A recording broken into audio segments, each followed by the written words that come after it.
High, আমি Bear Grylls. আজ আমরা নিউটনের 99তম সূত্র ইউজ করে কিভাবে বাংলাদেশের কোনো বাগানে গিয়ে চুল পাকনামি করতে হয় সেটাই দেখাবো। যদিও এখান থেকে বেঁচে ফেরা মোটেও সহজ কথা নয়। কোন টুনটুনি ছাড়া পুরুষ যদি বাংলাদেশের সুদর্শন পুরুষের অ্যাওয়ার্ড পেতে পারে তাহলে আমরাও এখান থেকে বেঁচে ফিরতে পারবো।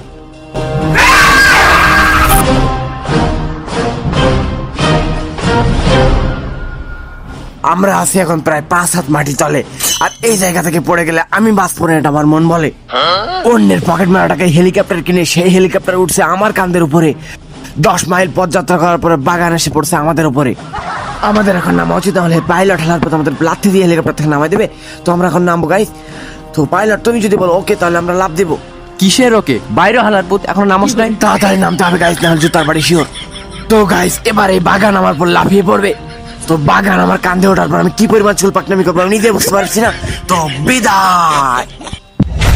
তো আমরা প্রথমে আসতে চাইছিলাম আফ্রিকার জঙ্গলে, কারণ আফ্রিকানদেরটা অনেক বড় আর আমরা ওদের পছন্দ না, মানে ওদের মন অনেক বড়।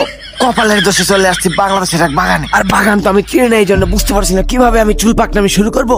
আমার এক্স এর মনের ভিতরে যেমন হাজার হাজার পুরুষ থাকে, তেমনই এই বাগানে কোনো বাল না থাকলে অনেক কিছু থাকতে পারে। এক্স এর কথা বাদ দিয়ে গাইস, তাহলে শয়তানের নাম করলে বা শয়তান হাজির হয়ে যেতে পারে। তো আমরা এখন আপনাদের সবার প্রথমে যে চুল পাকনামিটি করে দেখাবো সেটা হচ্ছে গাধার মেধা। বাগান আসার পর থেকে কেমন জানি আমি মুডে চলে আসছি, আমার শরীর যেন কোনো নিষ্পিস করছে। এখন প্রথম টার্গেট হচ্ছে খাওয়ার জন্য কিছু কেউটে সাপের বিষ সংগ্রহ করা। আমার যতদূর মনে হচ্ছে কলা গাছ যদি এখন ছুরি দিয়ে আমার শরীর কাটে তাহলে কিছু কেউটে সাপের বিষ সংগ্রহ করা যেতে পারে। তবে আমার কাছে আমার হেটার্সের কিছু বিষ আছে, কিন্তু এগুলো কোনো কাজের না, কারণ মাথা নাড়া করলে সবাই জনে সিনস হতে পারে না। কলা গাছ আমাদের পাশে থাকতে ভয় পাচ্ছে, কারণ নিউটনের 27তম সূত্র অনুযায়ী আমি একজন বালপাক না। So be careful. সবাই নিজের প্যান্ট টাইট করে ধরে রাখো, কারণ এখন বিশাল একটা ফাটাফাটি হয়ে যেতে পারে। ও মাই গড, সস্তা ভিএফএক্স এর মাধ্যমে এখন রক্তের ভিতর থেকে কলা গাছ বের হচ্ছে।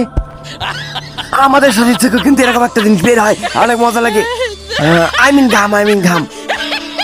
আমি কিন্তু সত্যি সত্যি ঘামের কথাই বলেছি। আপনারা বারবার আমার কথাগুলো পজিটিভলি নেগেটিভিটি স্টাইলে কেন নিচ্ছেন? আমি আমার চোখ দিয়ে ক্লিয়ার একটা বাজে গন্ধ শুকলাম, তার মানে আমরা অনেক ভুল জায়গায় আছে, আমাদের এখান থেকে বের হতে হবে।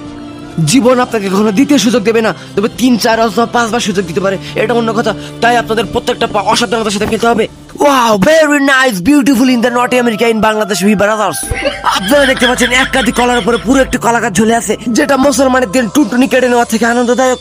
মজা করছিলাম, কিন্তু দেখে মনে হচ্ছে এই কলার এখন খিদে পেয়েছে এবং সে আমাদের খাবে। যেহেতু আমাদের শরীরে বাল পাকনামিতে ভরা, তাই কলা আমাদের খেতে যাচ্ছে না, তাই এবার আমরাই কলা খাবো। এই না, তুমি ওটা ট্রাই করো। এটা খেতে জঘন্য, তবে এটা অনেক প্রচুর প্রোটিন। ওয়াও, ভেরি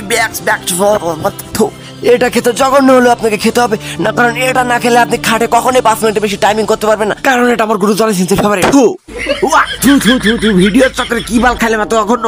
আমার এই কোটি টাকার ফালতু কথা শোনার জন্য আপনার 2 টাকার মস্তিষ্ক নষ্ট করার কোনো মানে। ও মাই গড, এটা কি আমরা কিছু একটা পেয়েছি? এই জিনিসটা দেখে আমি খুবই আতঙ্কিত। খালি চোখে এটা দেখে আপনার বোঝার ক্ষমতা নাই যে এটা কি হতে পারে, কিন্তু আমি আমার বাল পাকনামির অভিজ্ঞতা দিয়ে বলছি, এটা একটা ডাইনোসরের ডিম। ক্যামেরাটা একটু ক্লোজ করো।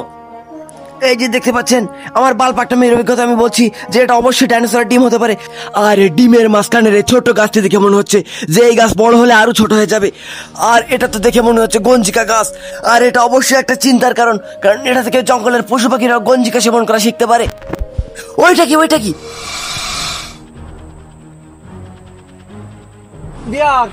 বিয়ার কিছু করো, বিয়ার কিছু করো। এমন পরিস্থিতিতে সবসময় আপনার মাথা ঠান্ডা রাখা উচিত, কারণ মাথা গরম করলে আপনি কোনো বাল ছিঁড়তে পারবেন না। নিউটনের 69তম সূত্র অনুযায়ী আমার এখন এই সাপটিকে খাওয়ার কথা, কিন্তু আমি এই সাপটিকে খাবো না, কারণ এটা কমিউনিটি গাইডলাইন্স এর বাইরে পড়ে। নিউটনের 3য় সূত্র হলো F = ma, তার মানে আমার বাল পাকনামির মাধ্যমে এই সাপটিকে এখন তাড়াতে হবে। তাই এখন আমাদের সবচেয়ে গুরুত্বপূর্ণ জিনিস হচ্ছে টিকটক স্টাইলে একটা ডায়লগ দেওয়া। জীবনে পড়াশোনা না করলে পড়ার চাপে আমার মাথা করতেছে ভো বাইরে হালার পো।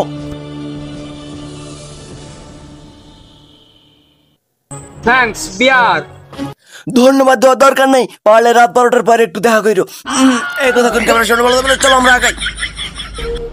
এমন পরিস্থিতিতে আপনার প্রত্যেকটা পা অসাবধানতার সাথে ফেলতে হবে, কারণ জঙ্গলে ভয়ানক পশু পাখি থাকে। আপনার শ্বশুর বাড়ির লোকজন থাকে না যে আপনাকে সাদরে সম্ভাষণ জানাবে। তো আমরা এখানে কিছু অপ্রাসঙ্গিক জিনিস পেয়েছি, যেগুলোকে বলা হয় খাটে খেলার সেফগার্ড। তো আমি কোন সেফগার্ড বলেছি অবশ্যই লেজেন্ডটা ঠিকই বুঝবেন।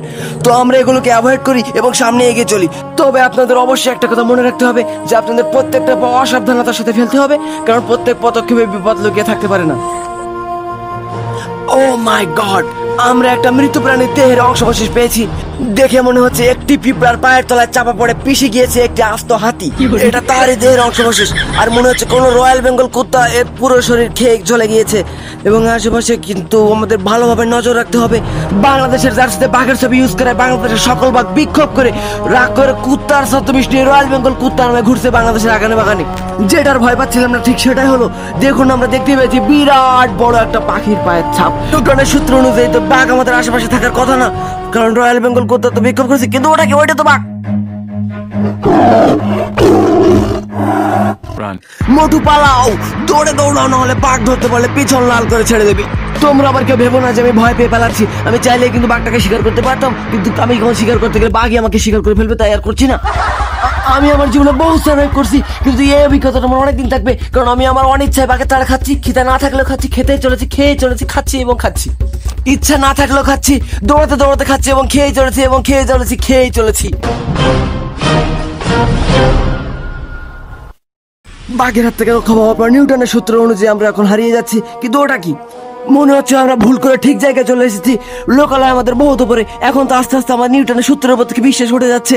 আপনারা আমার মতো নিউটনের সূত্রের উপর থেকে বিশ্বাস উঠিয়ে ফেলুন, কারণ নিউটনের সূত্র আপনাকে দুমুটো খেতে দেবে না। তো দেখা যাক এই বাড়িতে কোনো সাহায্য পাই কিনা। আমরা এখন কিছু দুষ্টু বাদুড়ের উপর দিয়ে উড়ে গেলাম। আর বাদুড় হলো নিউটনের খুবই প্রিয়। বাড়িতে কেউ আছেন?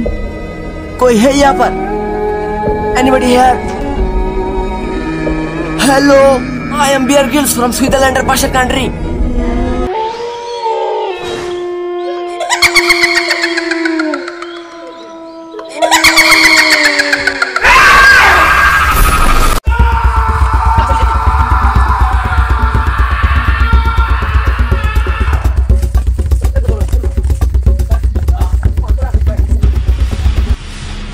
তো আমার মনে হচ্ছে আমরা এখন লোকালয়ের অনেক পাশে চলে এসেছি। তো এই সার্ভাইভে আমার বাল পাকনামি থেকে আগ্রহী হওয়ার কিছু নেই। ভুলেও এমন বাল পাকনামি আপনারা করতে যাবেন না, কারণ আমি হয়তো নিউটনের সূত্র ইউজ করে মারা খেয়েছি, আপনারা কিন্তু এর থেকে বড় মারা খেতে পারেন। তো এখন আমাদের এখান থেকে বেরোনোর পালা। তো আমার সাইডে যে বিশাল বড় 2 ইঞ্চি একটা নদী দেখতে পাচ্ছেন, এর পাশে যে বিরাট বড় একটা গাছ, এটা এখন আমাদের উপর উঠবে এবং আমাদের প্রতি হেঁটে হেঁটে নদী পার হবে। তো আমরা এখন বাড়ি যাওয়ার জন্য প্রস্তুত।